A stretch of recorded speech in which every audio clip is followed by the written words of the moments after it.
ഇറാനിലെ ജലക്ഷാമം പരിഹരിക്കാൻ ഇസ്രായേൽ തയ്യാറാണ് എന്ന് നെതന്യാഹു. ടെഹ്റാനിലെ സ്വേച്ഛാധിപത്യ ഭരണകൂടത്തിൽ നിന്ന് ജനങ്ങൾ പിന്മാറിയാൽ ഇറാനിലെ ജലക്ഷാമത്തിൽ ഇസ്രായേൽ സഹായം നൽകുമെന്ന് ഇസ്രായേൽ പ്രധാനമന്ത്രി ബെഞ്ചമിൻ നെതന്യാഹു വാഗ്ദാനം ചെയ്തു.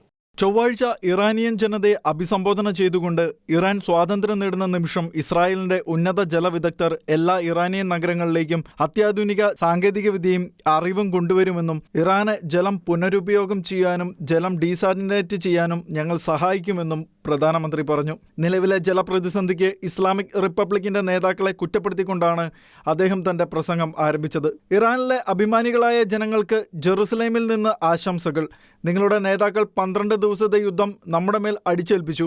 അവർ ദയനീയമായി പരാജയപ്പെട്ടു. അവർ നുണ പറയുന്നു. അപൂർവ സന്ദർഭങ്ങളിൽ അവർ സത്യം പറയുന്നു എന്നും നെതന്യാഹു പറഞ്ഞു. കുറച്ച് ദിവസങ്ങൾക്ക് മുൻപ് ഇറാൻ പ്രസിഡന്റ് വെള്ളം, വൈദ്യുതി, പണം, പണപ്പെരുപ്പം എന്നിവയിൽ നമുക്ക് പ്രശ്നമുണ്ടെന്നും സെപ്റ്റംബർ അല്ലെങ്കിൽ ഒക്ടോബർ ആകുമ്പോഴേക്കും അണക്കെട്ടുകളിൽ വെള്ളം ഉണ്ടാകില്ല എന്നും പറഞ്ഞിരുന്നുവെന്നും അവ സത്യമാണ്, എല്ലാം തകർന്നടിയുകയാണ് എന്നും നെതന്യാഹു പറഞ്ഞു. തലസ്ഥാനം ഒരു നൂറ്റാണ്ടിലേറെ കാലത്തെ ഏറ്റവും വലിയ വരൾച്ചയെ അഭിമുഖീകരിക്കുന്നതിനാൽ ടെഹ്റാൻ കനത്ത ഉപഭോക്താക്കൾക്ക് വെള്ളം നൽകുന്നത് നിർത്തിവെക്കുമെന്ന് ലണ്ടൻ ആസ്ഥാനമായുള്ള പ്രതിപക്ഷ മാധ്യമമായ ഇറാൻ ഇന്റർനാഷണൽ ചൊവ്വാഴ്ച റിപ്പോർട്ട് ചെയ്തിരുന്നു.